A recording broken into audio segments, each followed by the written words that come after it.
Eu quero que você abra sua Bíblia comigo no primeiro livro de Samuel.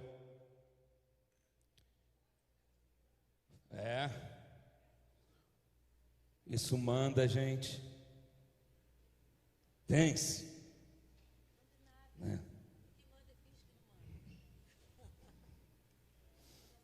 1 Samuel, capítulo 1.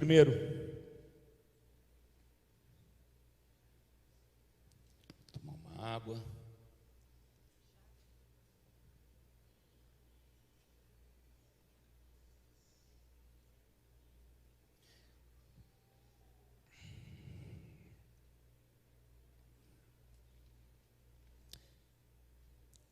Vamos ler a partir do verso 1.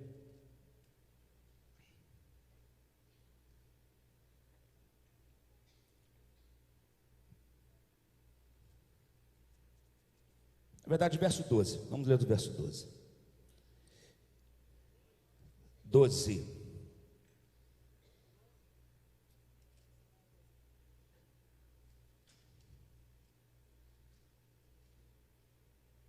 Enquanto ela continuava a orar diante do Senhor, Eli observava a sua boca.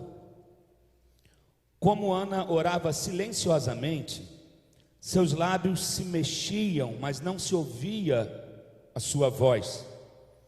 Então Eli pensou que ela estivesse embriagada e lhe disse: até quando você continuará embriagada? Abandone o vinho. Ana respondeu: não se trata disso, meu senhor. Sou uma mulher muito angustiada. Não bebi vinho nem bebida fermentada. Eu estava derramando a minha alma diante do Senhor. Não julgues tua serva uma mulher vadia. Estou orando aqui até agora por causa da minha grande angústia e tristeza. Eli respondeu: vá em paz, e que o Deus de Israel lhe conceda o que você pediu. Amém? Queridos, eu quero falar um pouco sobre Ana nessa tarde. Ana, se você não sabe, o significado do nome Ana significa cheia de graça. Eu não sei se você, eu já falei isso aqui algumas vezes, já fiz a pergunta, mas você que nunca ouviu vai ouvir de novo. Eu não sei se você conhece ou convive com pessoas que são assim, fora de série, pessoas excepcionais, pessoas extraordinárias que você admira e fala: uau, como é que fulano é guerreira, como é que fulano passou por mais essa situação difícil. Tem pessoas que são assim, excepcionais e admiráveis. Você conhece alguém assim? Uma pessoa que é admirável de você olhar e falar: uau. E não digo só de pessoas famosas, não. Estou falando de pessoas no dia a dia, pessoas que convivem com você, pessoas que já enfrentou por um monte, passa ou já passou por uma série de situação, tinha tudo para estar prostrado e reclamando, mas você olha e fala: uau, eu quero, puxa vida, a fé dessa pessoa me toca, né? E a pessoa ela acaba se tornando uma referência. Na verdade, o que torna uma pessoa experiente ou excepcional é como ela lida com a crise no momento que ela chega. Porque pessoas fora de série são formadas em situações fora de série.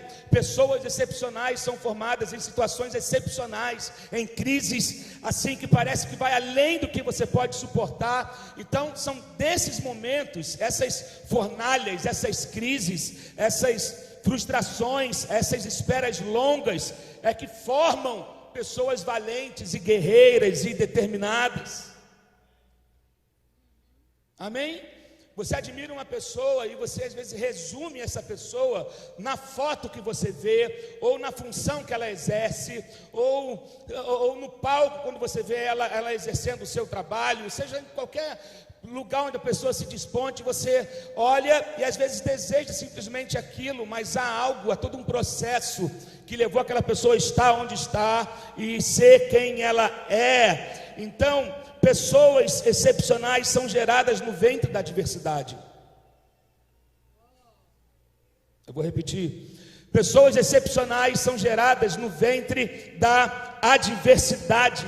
Grandes líderes, por exemplo, surgem em momentos difíceis. Na verdade, em momentos difíceis, em momentos de crise, muita gente arruma a mala e vaza, poucos são os que ficam. Já falei isso aqui há pouco tempo, muita gente profetizou a mudança do Brasil, mas quando o cenário ficou feio no Brasil, pegou a sua malinha e foram morar fora do país.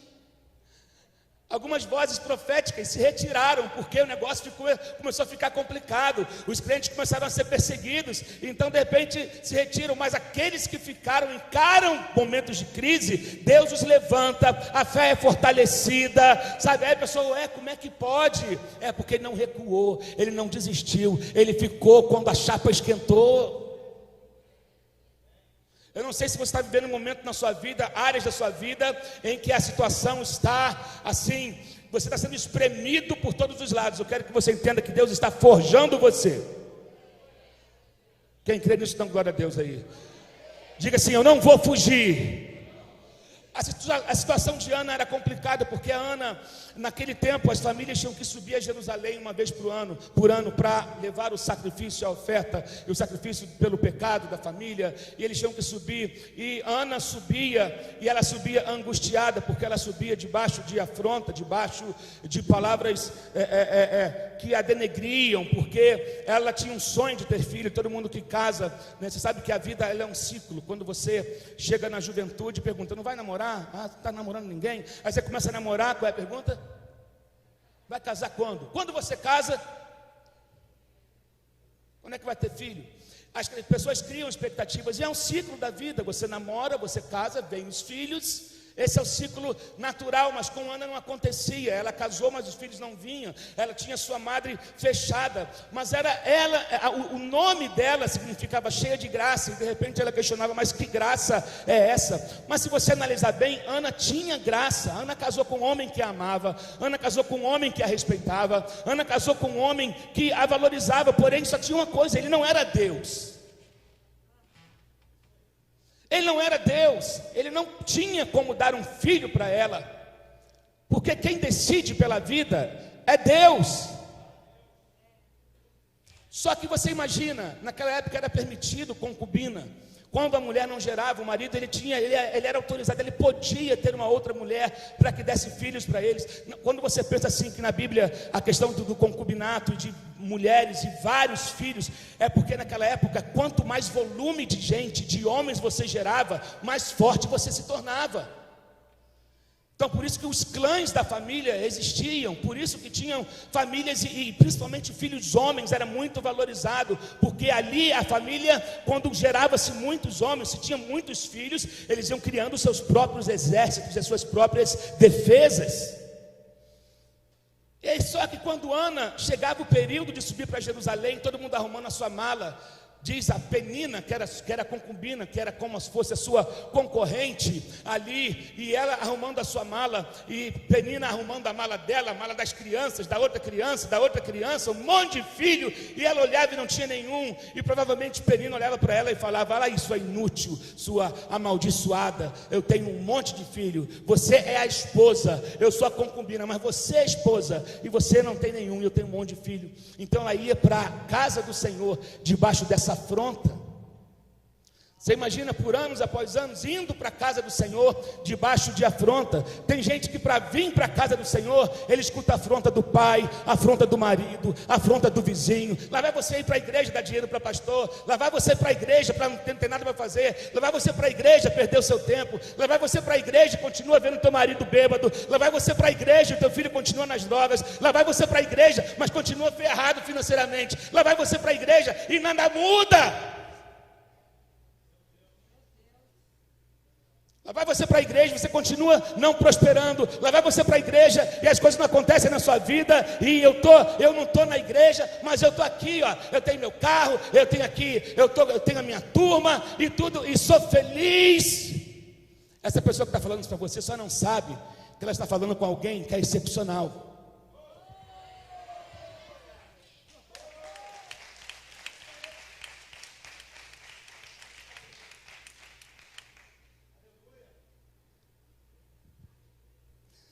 E Ana chega no templo. Para piorar a situação, aquele que tinha que abraçar e dizer para ela: minha filha, fica tranquila, o Senhor é contigo, vai dar tudo certo. A primeira palavra dele, quando olha aquela mulher prostrada, é falar: tá cedo já tomou todas. Eu vejo essa mulher, lá vem Eucana, lá vem Penina, e lá vem a esposa de Eucana, olha lá, porque diz que ele a observava de longe. Ele a observava e o clamor dela, a tristeza e a angústia era tão profunda que... Você já orou assim? Não. A gente está aqui em família, a gente pode trocar uma ideia, não tenha vergonha não. Você já esteve tão angustiado a ponto de não sair?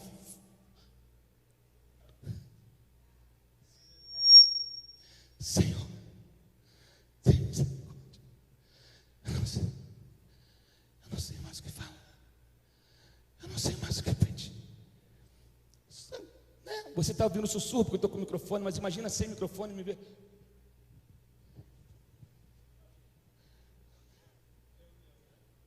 Quem não entende? E naquela época o templo estava todo zoado, o sacerdote Eli já não conseguia mais discernir as coisas de Deus. Então ele olhou, a primeira coisa que ele falou é o seguinte: está bêbada. Está bêbada. Ô minha filha. Aí vem, né, o sacerdote, o pastor da igreja. Tem juízo não de entrar na casa do Senhor bêbada? Essas horas. Já está bêbada. Na verdade, aliás, nesse texto, é um dos textos onde muitos teólogos especulam-se que foi primeiro relato do orar em línguas. Foi com Ana, né? Ela não tinha o que falar, então ela começou a orar em línguas. Então o sacerdote, ele achou que ela estava mais doida mesmo. Porque o sacerdote Eli, naquela época, ele já não ouvia mais a Deus. Você vai ver isso que vai se desenrolando depois, no capítulo 2, capítulo... Engraçado que... Deixa quieto, uma coisa de cada vez. O templo estava corrompido. A glória de Deus, a lâmpada do templo estava quase apagando, porque ninguém estava trocando o óleo. A unção era velha. A lâmpada não podia apagar, era um mandamento lá em Levítico, vai dizer: a lâmpada não pode apagar. Precisava que se levantasse alguém para fazer a manutenção do lugar santo, de alguém que amasse a presença, de alguém que cuidasse da casa. Deus estava procurando, mas o pastor estava corrompido, a liderança estava corrompida, os filhos dos sacerdotes corrompidos, o sacerdote não via mais a Deus, e Deus procurando alguém não achava. Então ele falou: eu não estou achando, então eu vou fazer. E eu vou tirar justamente de alguém que acham que é uma rejeitada, que é impossível tirar algo bom dali, que acha que foi esquecida. Enquanto julgavam a oração de Ana, Deus estava gerando no céu aquilo que Ana iria manifestar na terra. E já fui para o final da mensagem. E Samuel era a resposta de Deus para acabar com a corrupção e com o pecado dentro do templo. A rejeitada foi usada para gerar aquilo que Deus estava preparando para trazer um novo tempo de glória, de unção, de restauração. É isso.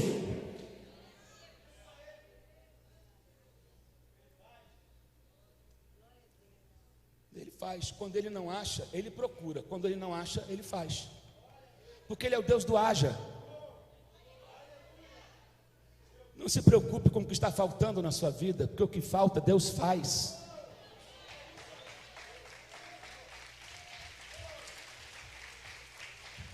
Agora, existem níveis de graça. Não significa que porque Ana não tinha um filho, ela não tinha graça. Como eu falei, ela tinha um marido, ela tinha uma casa, ela tinha alguém que a amava. Isso também é graça. Ela era uma mulher que o marido cuidava dela, e isso também é graça. Só que havia algo que estava incompleto na sua vida, e Deus é um Deus de coisas completas. Na verdade, como você lida com a perseguição, como você lida com a resistência, como você lida com a aflição, é que vai revelar através de você um guerreiro que você é. Então, se você está sendo resistido, se você está sendo perseguido, se você está sendo afligido, você pode glorificar a Deus. Davi vai dizer no Salmo 119, verso 71 o seguinte: foi bom ter sido afligido, pois se não tivesse sido afligido, eu não teria conhecido a glória, a bondade e o poder do Senhor. Eu quero fazer um convite aqui nessa noite: somente os afligidos deem glória a Deus aí. Somente quem já foi afligido dê glória a Deus. Somente quem já foi perseguido dê glória a Deus. Somente alguém que já foi desacreditado dê glória a Deus. O salmista diz: foi bom eu passar por isso tudo. Se eu não tivesse sido afligido, perseguido, mal compreendido, julgado, eu não teria conhecido o favor, o poder, o milagre, o livramento do Senhor.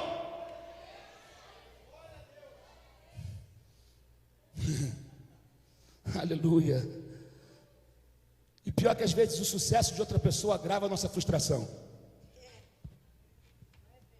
Porque o ser humano trabalha com comparação, né?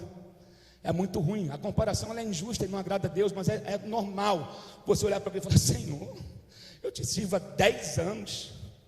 Fulano chegou ontem. Estou casado há 20. Fulano tem um ano de casado. Já está grávida. Ou me formei há 5 anos, não consigo emprego. Fulano se formou há 1 semana e já está com contrato assinado. Às vezes você vê o sucesso do outro, o crescimento do outro, vai agravando a tua frustração. Mas eu quero que você entenda o seguinte: Deus não se esqueceu de você. Deus é um Deus que trabalha no tempo dele. E porque, meu Deus,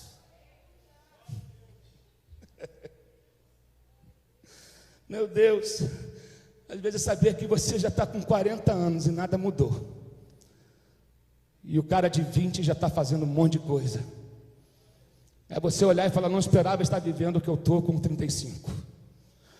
Quando eu tinha 15, eu esperava estar com 35 de outro jeito, de outra maneira. Com 50 de outra maneira. Eu não esperava estar passando pelo que estou nessa fase da vida. Mas esses tipos de cutucões, sabe, como Deus às vezes te cutuca na sua zona de conforto e te impede de se satisfazer, de ficar onde você está, e te faz implorar para ser levado para um próximo nível. Degraus. O caminho com Deus é para o alto. Vamos embora, rompendo, crescendo. Ana, tudo bem, eu sou grata, mas tem algo ainda que não está completa em mim. Talvez esse possa ser o teu clamor nessa tarde e noite. Você precisa ser grato a Deus pelo que você viveu até hoje.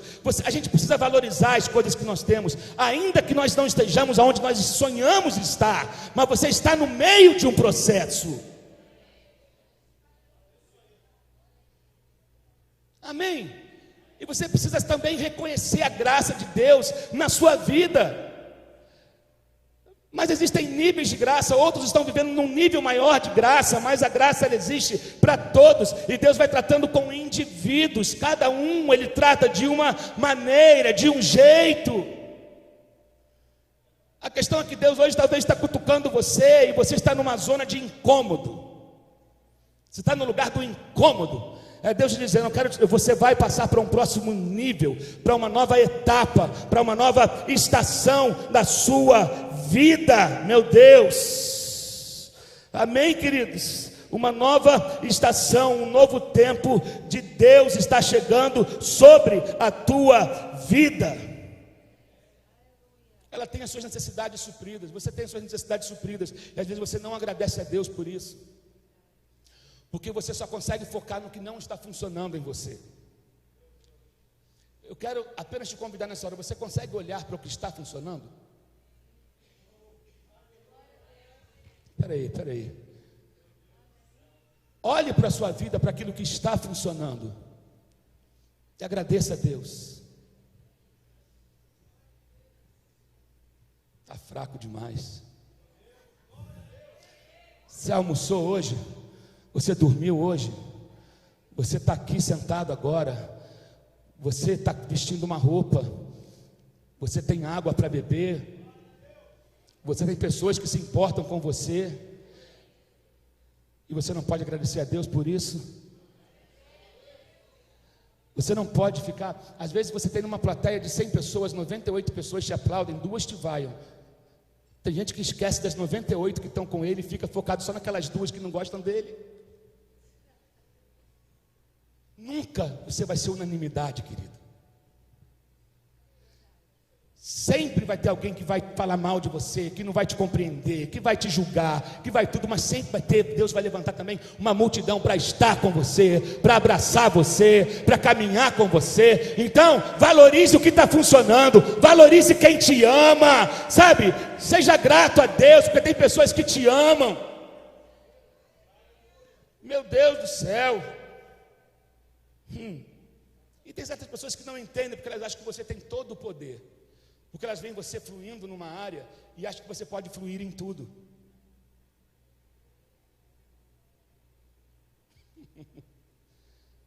Elas veem você cantando e acham que você é bom em tudo. Elas veem você exercendo o seu papel, ou rindo aqui na igreja, ou exercendo o seu ministério, ou no seu trabalho, a sua profissão, e acham que você é bom em tudo. Não, e você não precisa carregar esse peso de ter que ser bom em tudo. Reconheça os seus limites, mas não se acomode por causa deles. Tem um livro muito bom também do John Manson que diz: descubra os seus limites e esqueça-os, que fala do desafio de romper também, de sair da zona de conforto, mas conhecer as suas limitações. Você precisa conhecer. Então Ana, ela é vista nesse lugar da improdutividade, e por causa disso ela se coloca num lugar de dor. A graça que Ana tinha era diferente de uma graça que a Penina tinha. Penina tinha muitos filhos, mas a graça, embora Ana tinha um marido que a amasse, um marido que a tratasse bem, que fazia tudo por ela, mas ela ali estava com seu ventre fechado. Mas quando Deus fecha algo, Ele fecha por um propósito. E aqui, resumindo bem a mensagem, você sabe que a Bíblia não fala os nomes dos filhos de Penina. Você não entendeu? Procura aí ver se a Bíblia acha, se tem os nomes dos filhos de Penina. Teve, sei lá, 10 filhos, 9 filhos, sei lá. E a Bíblia não fala o nome deles. Mas um filho que Ana gerou, chamado Samuel,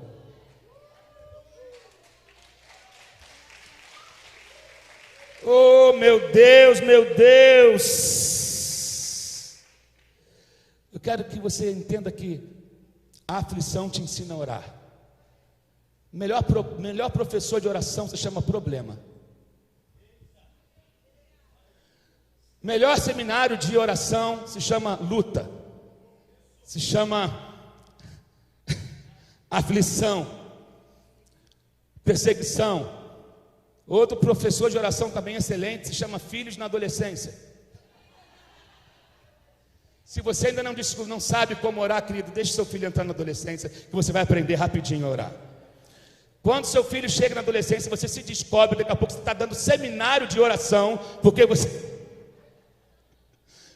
você vai ser impelido a desenvolver uma vida de oração. E os problemas te levarão a orar. A sua limitação te levará a orar. E você vai começar a orar em lugares menos prováveis. Você vai orar na academia, você ora no ônibus, você ora no carro, você ora na rua, você ora lavando roupa, você ora em todos os lugares, porque você lembra que algo não está completo em você. Só que Deus é um Deus de coisas completas, e aquilo que está faltando é exatamente onde Deus entra. Deus entra quando a tua condição não pode fazer nada, quando os teus contatos não podem fazer nada, quando o teu marido não pode fazer nada, quando o teu cartão não pode fazer nada, quando o teu gerente não pode fazer nada, os teus amigos não podem. Deus fala: agora eu entro.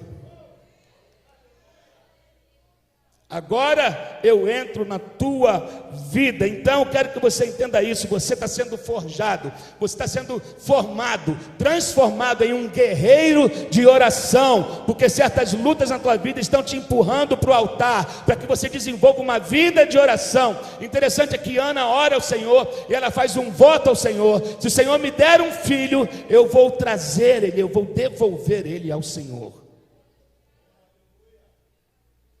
E ela cumpre exatamente. Deus responde a sua oração. Samuel nasce. E quando ele está com 8 anos, ela vai ao templo. Imagina só, você levar ao templo como oferta aquilo que você tanto pediu a Deus. Isso aqui é um grande exemplo para nós.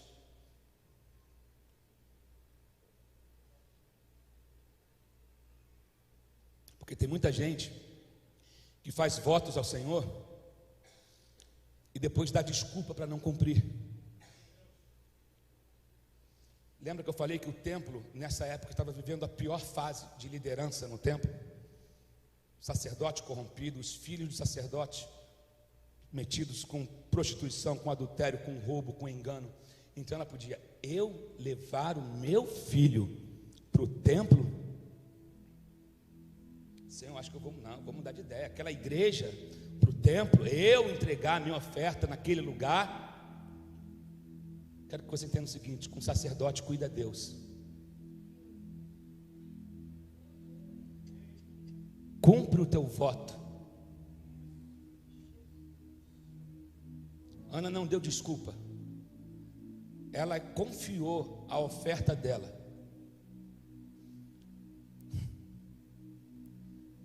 Num lugar onde não estava como tinha que estar. Mas foi justamente aquele menino, foi criado para aquele propósito. Porque ali estava se levantando, ali tinha uma geração que viveu um Icabode. A geração de Eli viveu um Icabode. Que palavra é essa, pastor? Icabode significa: e foi-se a glória de Israel. Deus rejeitou aquele povo e eles perderam a arca de Deus, que representava a presença de Deus numa guerra. Eles perderam a primeira batalha. Vocês podem ler no capítulo 4 depois. A primeira batalha, 4.000 homens morreram, porque eles não tinham levado a arca para a guerra. Na segunda vez eles falaram: perdemos porque não levamos a arca. Levaram a arca. Só que não adianta usar símbolos que remetem a Deus e ter uma vida torta. Não adianta andar com a Bíblia como se fosse um desodorante embaixo do seu braço e não ter compromisso com a palavra. Não adianta ir para eventos evangélicos, fazer campanhas em igreja A, B ou C e não ter compromisso com a palavra. Não adianta querer dizer que sabe todos os repertórios que tocam nas rádios evangélicas e não ter compromisso com a palavra. Aquele povo falou, o exército de Israel falou: nós perdemos a batalha porque não levamos a arca. Levaram a arca, tomaram uma coça pior ainda, perderam 30.000 homens e ainda por cima perderam a arca. E Ofni e Finéias, que eram filhos de Eli, morreram nessa batalha. E quando a notícia chega para Eli que a arca, ele chorou quando soube que os filhos morreram, mas quando ele soube que a arca foi perdida, ele cai da cadeira, quebra o pescoço e morre. Nesse contexto está Samuel. Porque antes disso acontecer, você lembra da história? No capítulo 3, Samuel está deitado e ele ouve uma voz: Samuel. Aí ele corre no quarto de Eli: me chamou, sacerdote? Eli: não, é que eu ouvi uma voz, alguém chamou meu nome, achei que fosse o senhor. Não, foi não, vai dormir. Samuel volta.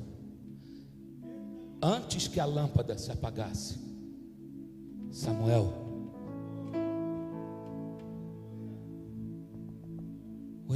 oi sacerdote, o senhor me chamou? Não, Samuel, não chamei. Ele volta, deita de novo. terceira vez: Samuel. Aí ele volta para Eli: o sacerdote, o senhor está brincando comigo? Eli: Samuel, já sei o que está acontecendo. Eu já ouvi essa voz um dia. Eu já entendi o que está acontecendo. Hoje eu não ouço mais. Mas quando você ouvir de novo, você fala. Responde assim: fala, que o teu servo ouve. Samuel voltou, deitou, e a voz: Samuel. Ele respondeu: Senhor, fala, que o teu servo ouve. E ele ouviu uma mensagem, ele ouviu um recado de Deus para transmitir a Eli, dizendo que Deus estava removendo o sacerdócio dele. A mensagem foi dura, porque Deus disse para Eli: você fala para Eli que ele tem honrado mais os filhos dele do que a minha presença. E por causa disso, a aliança que eu tinha com ele, perpétua, da família dele ter sacerdotes perpetuamente, eu estou cancelando hoje.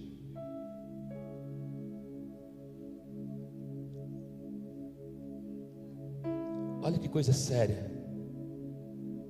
Precisava de alguém para ser essa ponte, e Ana foi usada para gerar Samuel. O que você vai gerar?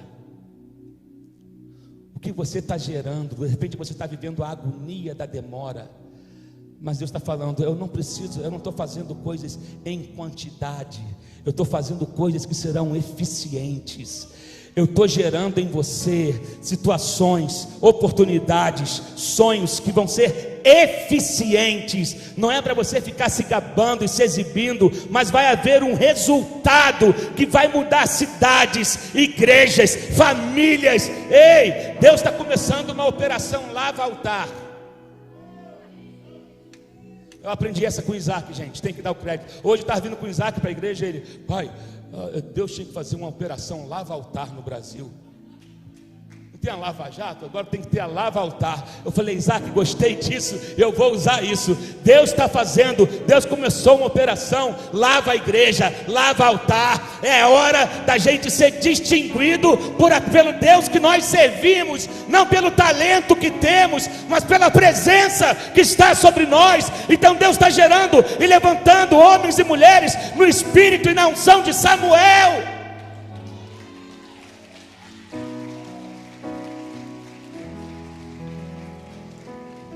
Meu Deus, meu Deus. Uou, Ana se destacou na sua oração. Eu estou tendo que pular um monte de coisa aqui. E ela devolveu o Samuel no templo. E Samuel foi o homem que Samuel, depois ele se tornou o principal profeta de Israel. Quando Saul se perdeu, ele que foi lá dizendo: o Senhor te rejeitou.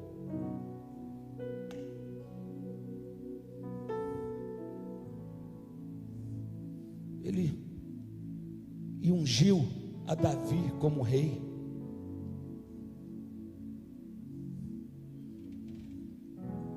Tudo começou com uma mulher angustiada na igreja.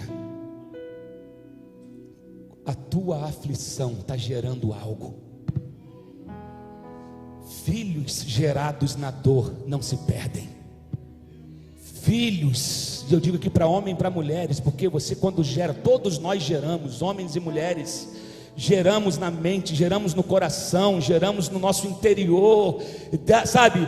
Você tem derramado suas lágrimas, você tem, sabe, não entende porque certas coisas não destravam na sua vida. Eu quero que você entenda que existe algo sendo gerado da parte de Deus no teu interior, e vai nascer a qualquer momento. A qualquer momento Deus já veio na tua direção.